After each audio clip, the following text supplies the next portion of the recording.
আসসালামু আলাইকুম, welcome to জাইদাস kitchen. সবাই কেমন আছেন? আশা করি সবাই খুব ভালো আছেন। আলহামদুলিল্লাহ, আমিও খুব ভালো আছি। আজকে আমি আরেকটি নতুন রেসিপি নিয়ে হাজির হয়েছি, আশা করি আপনাদের ভালো লাগবে। আজকে আমি ইলিশ মাছের ডিম বোনা তৈরি করে দেখাবো। চলুন তবে দেখি কিভাবে তৈরি করা হয় ইলিশ মাছের ডিম বোনা। এখানে আমি কয়েকটি ইলিশ মাছের ডিম নিয়ে নিয়েছি। হলুদ, মরিচ এবং লবণ দিয়ে খুব ভালোভাবে মাখিয়ে নিব।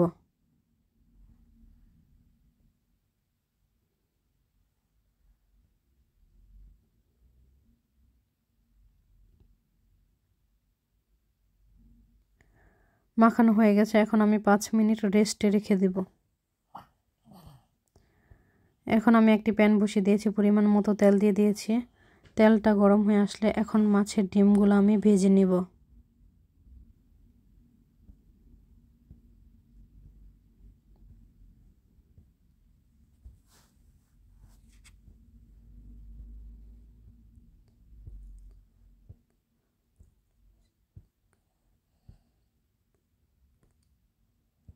মিডিয়াম হিটে আমি মাছের ডিমগুলো ভেজে নিব।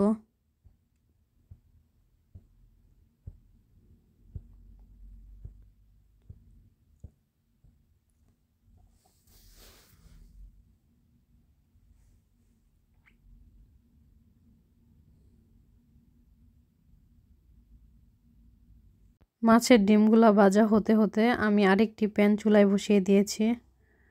এখন আমি পরিমাণ মতো তেল দিয়ে দিব। আমি একটা বড় সাইজের পেঁয়াজ কুচি নিয়ে নিয়েছি।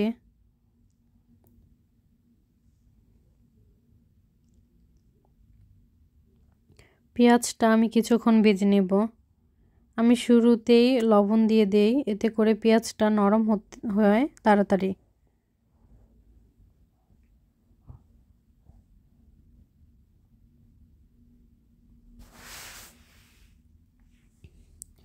পেঁয়াজটা কিছুক্ষণ ভেজে নেওয়ার পর যখন পেঁয়াজটা নরম হয়ে আসবে, এ পর্যায়ে আমি হাফ চা চামচ রসুন বাটা দিয়ে দিয়েছি। রসুনটা পেঁয়াজের সাথে কিছুক্ষণ আমি ভেজে নেব।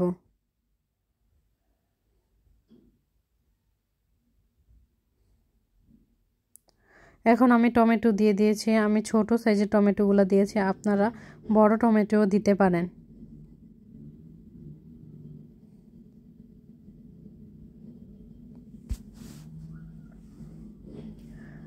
যখন পেঁয়াজটা বাজতে হালকা বাদামি রং আসবে, এ পর্যায়ে আমি পানি দিয়ে দেব। যেই বাটিতে আমি মাছের ডিমগুলো মাখিয়ে নিয়েছি ওই বাটিটা ধুয়ে আমি দিয়ে দিয়েছি। এখন বাকি মশলা অ্যাড করব। হাফ চা চামচ হলুদ গুঁড়ো, হাফ চা চামচ ধনিয়া গুঁড়ো, হাফ চা চামচ জিরা গুঁড়ো এবং হাফ চা চামচ মরিচ গুঁড়ো। মশলাটা আপনাদের স্বাদ অনুযায়ী বাড়িয়ে বা কমিয়ে নেবেন। তবে ইলিশ মাছের মধ্যে বা ইলিশ মাছের ডিমের মধ্যে কম মশলা ইউজ করলে বেশি মজা হয়। এখন মশলাটা আমি খুব ভালোভাবে কষিয়ে নেব। কয়েকটা আমি ঝালের জন্য কাঁচামরিচ ভেঙে দেব। ঝালটা সম্পূর্ণ আপনাদের স্বাদ অনুযায়ী বাড়িয়ে কমিয়ে নেবেন। এখন আমি আবারও পানি দিয়ে ভালোভাবে মশলাটা কষিয়ে নেব। আমি আবারও লবণ অ্যাড করেছি। আমি এখন পেঁয়াজ পাতা দিয়ে দিয়েছি, এটা অপশনাল, আপনারা চাইলে দিতেও পারেন নাও দিতে পারেন, তবে পেঁয়াজ পাতাটা দিলে ফ্লেভারটা ভালো আসে। কিছুক্ষণ কষানোর পর এখন আমি আগে থেকে ভেজে নেওয়া মাছের ডিমগুলা দিয়ে আবারও 10 মিনিট কষিয়ে নেব।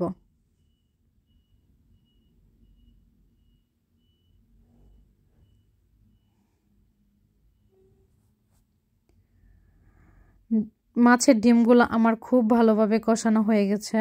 এখন আমি ফুটান্ত গরম পানি ঝোল দিয়ে দিব।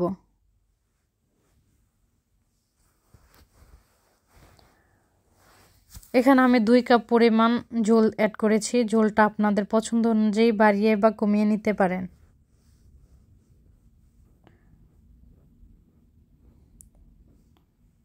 এখন আমি আরও 10 মিনিট রান্না করব। তৈরি হয়ে গেছে মজাদার ইলিশ মাছের ডিমের ঝোল। এখন আমি ভাজা জিরা ফাঁকি দিয়ে ঢাকনা দিয়ে ঢেকে রাখবো 10 মিনিট। দেখতে পাচ্ছেন কি সুন্দর লোভনীয় হয়েছে। ইলিশ মাছের ডিমের ঝোল এভাবে আপনারা ট্রাই করতে পারেন। আশা করি আপনাদেরও ভালো লাগবে। এতক্ষণ আমার ভিডিওটি দেখার জন্য অসংখ্য ধন্যবাদ। আমার ভিডিওটি ভালো লাগলে একটা লাইক এবং আমার চ্যানেলটি সাবস্ক্রাইব করে আমার পাশে থাকবেন। কমেন্টের মাধ্যমে জানাতে ভুলবেন না কেমন হয়েছে। আল্লাহ হাফেজ।